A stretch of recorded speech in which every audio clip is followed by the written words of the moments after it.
Good morning. Um, I guess this is day 30. It doesn't seem right. Oh, 29.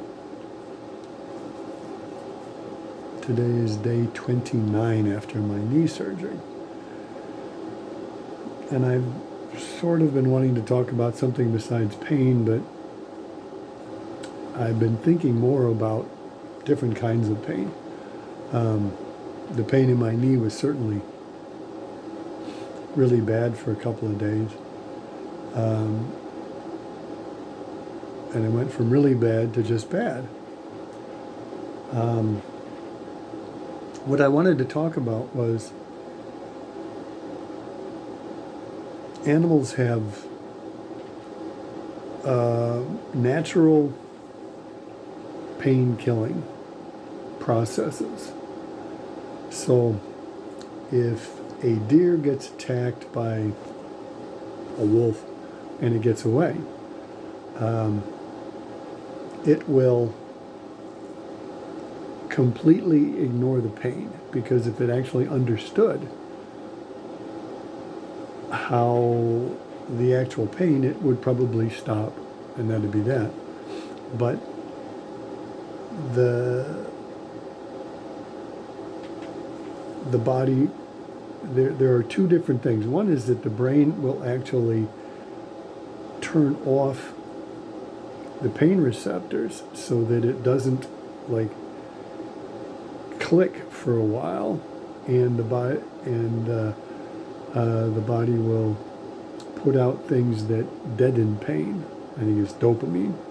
But so the animal has an opportunity to get away, and at some point later on, it can actually experience the pain. And when the pain hits it, then it is likely to try to find a quiet place to just lay down and rest and let the wound heal. It may, at some point, try to clean it in whatever way there is, and then go back to sleep, or clean it, get a drink of water, and go back to sleep.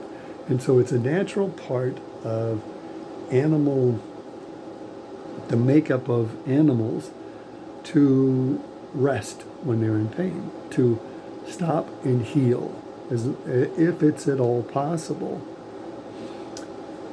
So what I really wanted to talk about was humans have a different kind of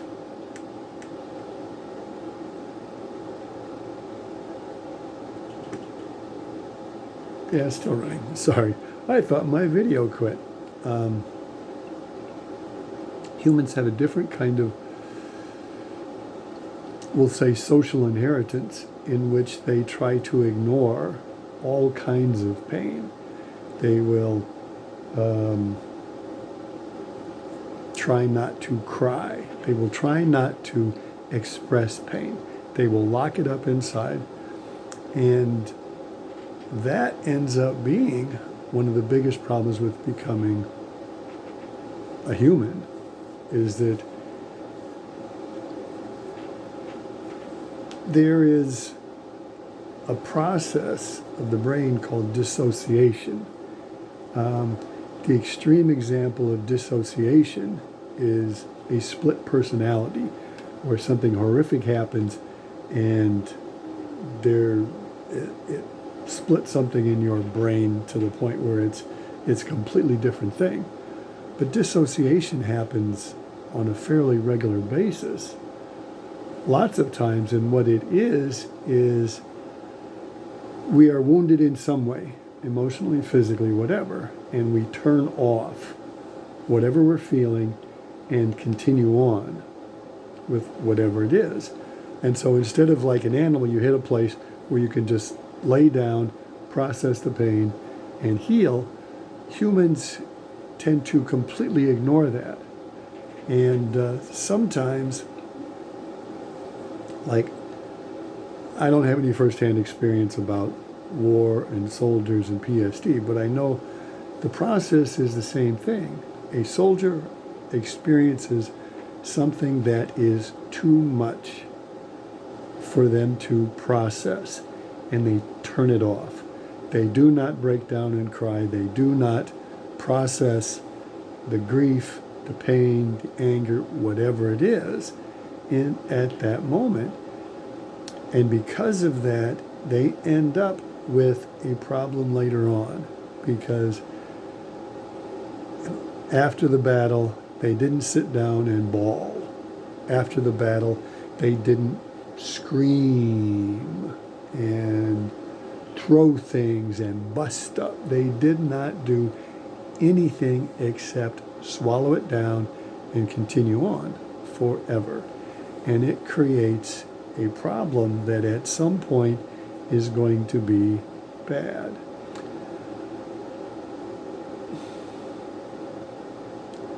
Pain is an odd thing, because I don't think that humans can die from pain. It might be possible, I don't know. I have heard that horses can die from pain. That if a horse gets into too much pain, it will just go into shock and done. That's it. It just cannot tolerate pain to a certain point. But humans can live through horrific pain. I've heard it said that humans will not die from lack of sleep, and they will not die from pain. I don't know that that's absolutely true, but that's something that I've heard. I can't see 7 minutes.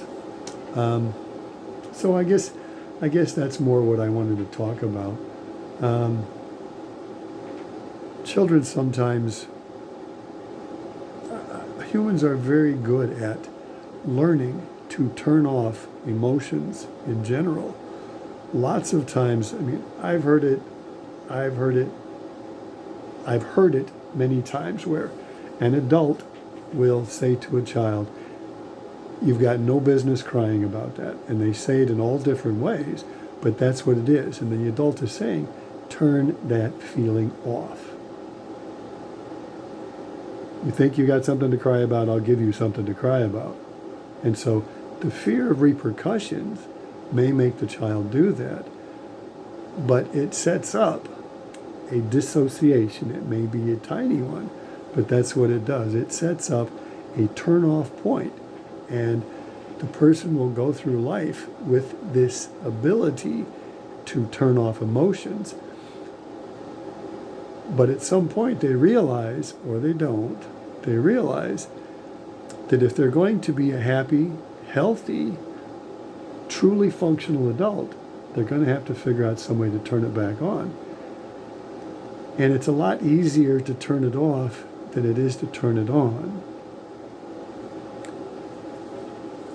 So what I'm getting at is that it is much better to have kids cry when they cry, laugh when they laugh, experience whatever they are experiencing, and at some point they will turn it off itself. But one of the odd things about the modern civilized humans is that they, for whatever reason, like Henry David Thoreau said, a man would rather have a hole in his leg than have a hole in his pantaloons. Would rather have a broken leg than a hole in his pantaloons. Because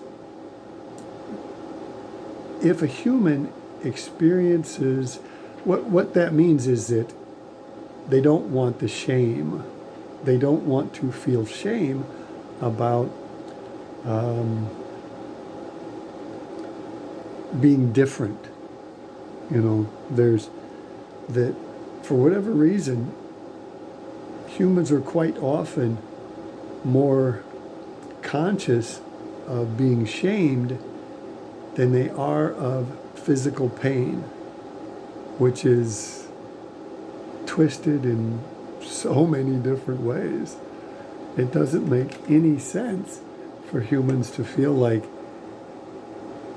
the most important thing in the world is to have their entire environment look like everybody else's, that they need to dress the same, they need to act exactly like everybody else. Let me go back to horses. I heard it said, and I don't know very much about horses, but I heard it said that if a young horse starts getting too rambunctious, too wild, causing the adults to shake their heads and stuff, they will like kick him out of the group, kick him out of the herd. And it isn't like forever. It is just you are outside, and horses in a group, the adults will protect the young ones in the middle of a circle. And so a young horse that is outside of the group will be at risk. So if they're outside of the group, the predators can come and pick them off. And so the horses do this. The young one decides that it is not worth the risk to be out of the group. And I think the same thing happens with humans, is that at some point we decide that we really want to be part of the group because it is safer in the group. And yet that fear of being separate from the group makes it in many ways impossible to be you. You don't get to be the real true you. You are being what you think someone else thinks you should be. You live the way you think someone else thinks you should.